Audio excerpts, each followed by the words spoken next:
Thamarassery അമ്പായത്തോട്ട് fresh cut അറവ് മാലിന്യ സംസ്കരണ കേന്ദ്രത്തിന് മുന്നിലെ സംഘർഷത്തിന്റെ ഭീതിയൊഴിയാതെ പ്രദേശത്തെ കുട്ടികൾ.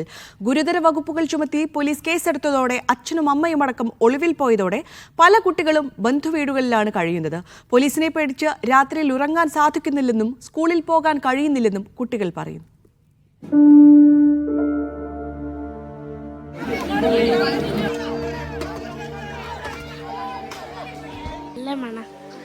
ഞങ്ങൾക്ക് പഠിക്കാനും സ്കൂളിൽ പോകാനൊക്കെ പറ്റുന്നില്ല, ഉറങ്ങാൻ പറ്റുന്നില്ല, പേടിയാണ്. ഇന്നലെ രാത്രി ഒന്നും ഞാൻ ഉറങ്ങില്ല, ഞാൻ പോലീസുകാരെ പേടിച്ച്. എനിക്ക് പേടിയാവുക ഇന്നലെ രാത്രിയൊക്കെ. ഞാൻ സമരത്തിന് പോയി, എന്നിട്ട് സ്മോക്ക് ഇട്ടപ്പോൾ എൻ്റെ പോലെയൊക്കെ ഞാൻ ഓടിപ്പോയി. അപ്പോൾ എൻ്റെ അമ്മച്ചി വരുമ്പോൾ എൻ്റെ അമ്മനെ കാണില്ല, എന്നപ്പോൾ ഞാൻ അങ്ങോട്ടേക്ക് വന്നു. എൻ്റെ അമ്മനെ ഒന്നും കാണില്ല പറഞ്ഞപ്പോൾ ഞാൻ പിന്നെ നാളെ ഒക്കെ പോയി നോക്കി, എന്നിട്ടൊന്നും കണ്ടില്ല എൻ്റെ അമ്മനെ.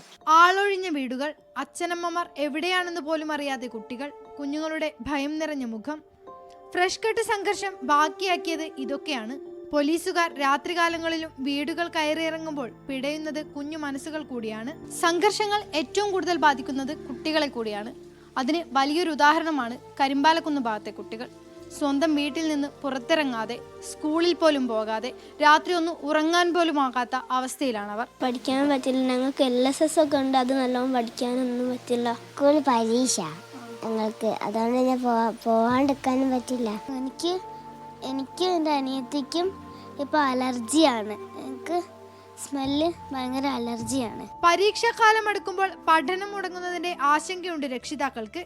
കുട്ടികളെ സ്കൂളിലേക്ക് എത്തിക്കാനും അവരുടെ ഭയം മാറ്റാനും രക്ഷിതാക്കളും അധ്യാപകരും ശ്രമിക്കുന്നുണ്ട്.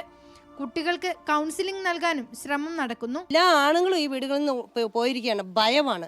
ഞാൻ ഈ കഴിഞ്ഞ ദിവസം രാവിലെ പള്ളിയിലേക്ക് പോകുന്ന സമയത്ത് ഒരു കുട്ടിയുണ്ട് പുറകെ, അവിടെ നിന്ന് ഓടി വരുന്നു, നിലവിളിച്ചോണ്ട് ഉമ്മാന്ന് പറഞ്ഞ് നിലവിളിച്ചോണ്ട് ഓടി വരുന്നു. കുട്ടീനെ ചെന്ന് പൊതിഞ്ഞ് പിടിക്കുമ്പോൾ കുട്ടി എന്താ മോളെ ചോദിക്കും, പറഞ്ഞു ചേച്ചി പോലീസുകാർ വരുന്നു എന്ന് പറഞ്ഞു. എവിടെ മോളെ പോലീസുകാർ? നോക്കിയപ്പോൾ ഒരു വെളുത്ത വണ്ടിയാണ്. കുട്ടികൾ വണ്ടി കണ്ടെന്ന പേടിച്ചോടുന്ന ഒരു കാലമാണ് ഇപ്പോൾ ഇവിടെ. ഞങ്ങൾ എങ്ങനെ ജീവിക്കും ഇവിടെ? ഒളിവിൽ പോയവരിലും വിദ്യാർത്ഥികളുണ്ട്. കാലാകാലങ്ങളായി സഹിക്കുന്ന ദുർഗന്ധത്തിൽ നിന്നും ആരോഗ്യ പ്രശ്നങ്ങളിൽ നിന്നും മോചനത്തിനായി സമരത്തിനിറങ്ങിയവരാണ് ഇപ്പോൾ ഭീതിയുടെ പിടിയിലായത്. മറ്റെല്ലാ കുഞ്ഞുങ്ങളെയും പോലെ തന്നെ ശുദ്ധമായി ശ്വസിക്കാനും കളിക്കാനും പഠിക്കാനും ഒക്കെ അവകാശമുള്ളവരാണ് ആ കുഞ്ഞുങ്ങളും. എന്തൊക്കെയോ ഭയങ്ങളുടെ പേരിൽ മാത്രം അതൊന്നും നഷ്ടപ്പെടുത്തിക്കൂടാ.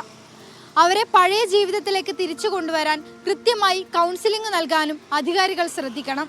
രാഷ്ട്രീയ പോരിലും നിയമക്കുരുക്കിലും പെട്ട് ആ ബാല്യകാലങ്ങൾ നഷ്ടപ്പെടുത്തിക്കൂടാ. ജിഷ്ണു മീനങ്ങാടിക്കൊപ്പം ദൃശ്യ പുതിയ മീഡിയ 1 കോഴിക്കോട്.